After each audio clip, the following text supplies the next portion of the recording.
Okay, this week we're going to be taking a look at MLA formatting to prepare us for a research report we're going to be writing later on in the semester. We're going to be starting small with understanding how to create citations in text and how to create our works cited page. Now, MLA format is what we're going to be looking at. There's three main formats that are used by college. Your MLA tends to be more of your English and your literature classes. Then there's APA format, which tends to be what your sciences use, including psychology. And then finally is Chicago format, also called Turabian. And this is what your history and religion classes will use. For right now, though, we're going to be working on MLA because that's going to be the one most of you will be using for English, college English classes. So first off, there's not a title page as you normally see. When you think of title page, that's more going to be in the lines with Turabian and APA. MLA's title page is on that first page of writing itself. Now, there's a couple things to remember in general for MLA, and as we look at some of the others later, you'll notice some of these are the same. First off, you're going to have 1-inch margins around your entire paper. So top, bottom, left to right, it's always going to be 1 inch. You're going to use a font that's called Times New Roman. You can scroll down and click on that, and you want everything to be 12-point font. Also, be sure that everything in your paper is double spaced. Do you notice here there's not an additional space in between the top of this information here on the student and the title of the paper. So make sure everything remains double spaced. So I want you to notice right over here in this upper right corner, you're going to be adding a header on your paper, and you're going to write justified all the way over. For this header, you're going to put your last name and the page number. So this is their first page, so Smith, page 1. Over after the header, you come out into the main body of your paper, and you're going to left justify, which means everything's now going to line up on the left side for this section. You want to put your first and last name, your teacher's name, what the course is, and the date. So make sure all of that is on the paper. Then you'll return again, and you'll come down here and you will center the title of your paper. Notice they're using capital letters for all of your main words, like you would go and write the title of a book. So make sure you capitalize all of that. The next big thing is quotes when you're in a paper. Direct quotes must be in quotation marks. However, if you have a quote that is more than 4 lines, and if you look here, this one actually goes 4.5, it means that it's going to be formatted a little differently. You're going to click tab as you normally would to indent a paragraph, but instead you're going to click tab for that entire quote is going to all be indented the same amount. And then what you do is at the end, you've got your page number in parentheses. Notice the period to end the quote, and then your page number. Why do you even need to bother to do these citations? First off, it allows the reader to track down your sources. I always tell you, don't believe what somebody says. Keep looking back and figuring out where the truth is actually coming from. It also gives credit to authors and researchers who have done work before you. It lets people know that you're building on the work of these shoulders. And it also forces you to avoid plagiarism, making sure you're not copying somebody else's words or ideas. Now, what information do you need to create a citation at the end of your paper? I've got a list here, 1 through 9. Not always will you find all this information when you're using a source. And we'll go through later what to do if you can't find an author or you can't find a publication date or a location. We'll go through that information later. But right now we're just going through the basics.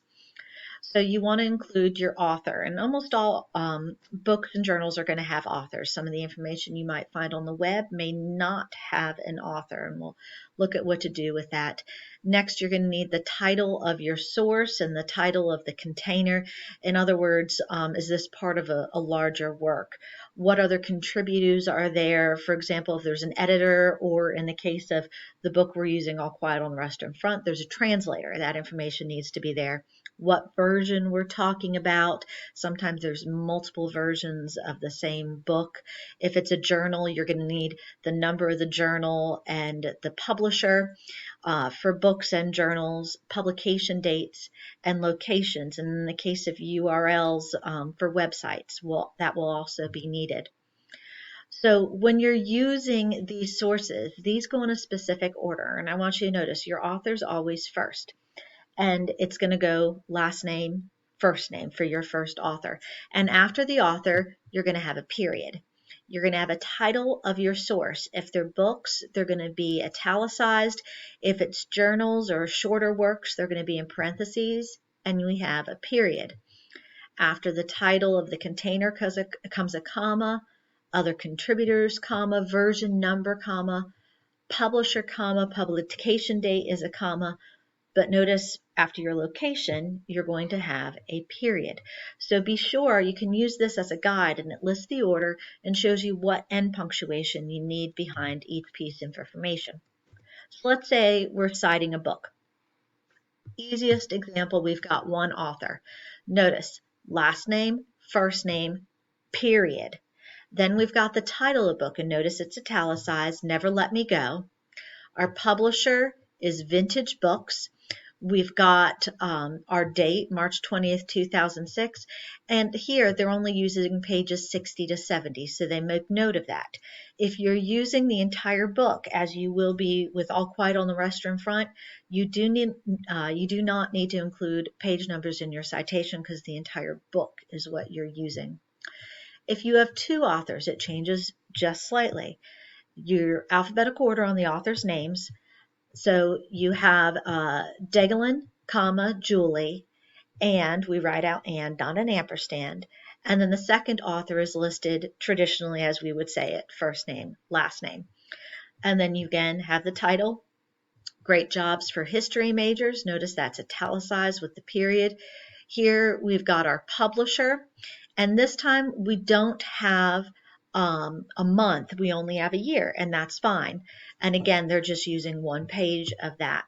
If you have three authors, you put the first author first and the last name first setting, and then you use et al. It means and all of the rest. And so you're not going to go out and list any more than that first author. If there's three or more authors, you only list the first one and then et al. And then again, you've got your title in italices. Again, you've got your publisher and the year and then the pages they were using. And finally, sometimes you won't have an author, you'll have somebody who's editing the work.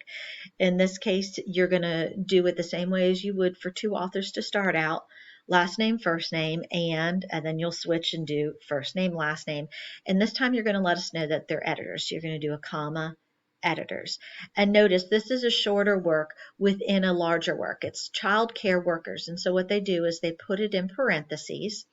And then the larger work that it's coming from is a bigger book, Career Information Center. So that part is going to be italicized.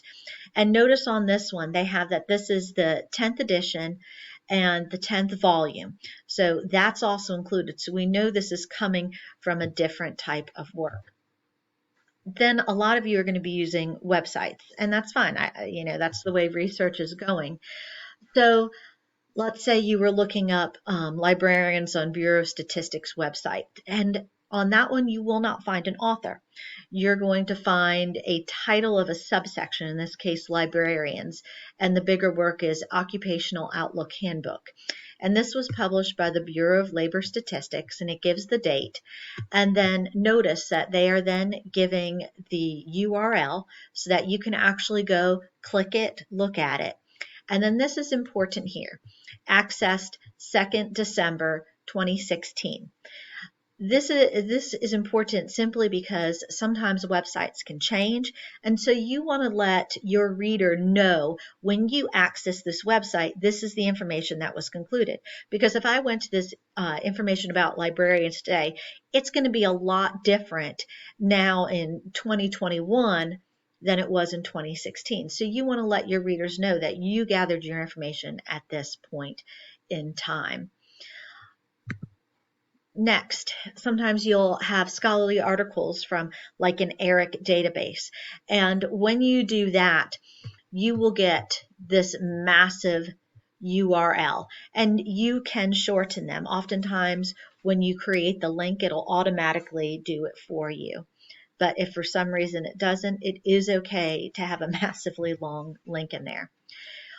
Also, interviews are a common form of citation. Interviews, you are going to give the person you interviewed, you're going to let us know that this is a personal interview and the date it took place. So again, last name, first name, period, telling me it's a personal interview, and then the date. Notice the day, month, year format that they do it, and months are abbreviated. Next, you're going to be creating a works cited page at the end. For this first piece we're doing, you will definitely have All Quiet on the Western Front in there as your works cited. Some of you may be using additional works and other websites to support some of your ideas. On your works cited, all sources are listed in alphabetical order by the last name of the author, or in case there isn't an author, the article title will be used, and all of that is put in alphabetical order. So if we look here, we've got Dean, Ebert, Gowdy. So they're all in alphabetical orders. All lines of the first line of citation should be indented. So we've got our author and all the information. And then when we move to the second line, notice that there's a tab space in as if we were starting a paragraph. It's sort of the reverse of what a normal paragraph would look like. And it's called a hanging tab. And so you want to make sure that is set up. So notice how your authors are all set up outside and then it's tabbed in. Now the name Works Cited should be centered at the top of your page, and notice it is capitalized. I want you to take note here. Here is the student's last name again with the page number of the Works Cited. So you would have your name and then the page that this takes place at the end of your work. Now, sometimes you're going to have to do inline citations when you're taking an idea and you're paraphrasing it from an author. And so you will just give me the author's last name and the page you found it. If it's a single author, if it's two authors, both their last names. Notice they write out and, it's not an ampersand in the page. The more than two authors, so the three or more like we saw before with the example, you only give the first one et al. And the page. And if there is some reason no author listed and you're using the title, give me just the first few words of the title. And if the author's name sometime is mentioned in the article or quote itself, you don't need to list it at the end. You can just do the page number. So, when to actually use citations. When you're using a direct quote from a source, you always use the citations and you give the page number. So we see here, here's a direct quote. We finish off the quotation mark. We have the author's last name, the page, the parentheses, and then the period. So that's how you finish an in text. So sometimes, though, you're not using their exact words, you're paraphrasing it, but it's still their idea. You've got to give them credit for their idea. This was not something new you came up with. All you did was paraphrase what they said earlier. So, this one here is a paraphrase version of this, and still you have to cite that. So it's the author's last name and the page. And then what we don't cite is information that is common knowledge.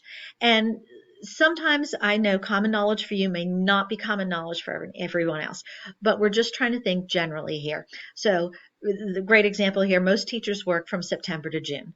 That's common knowledge. We don't need to have a source to cite that to prove that information.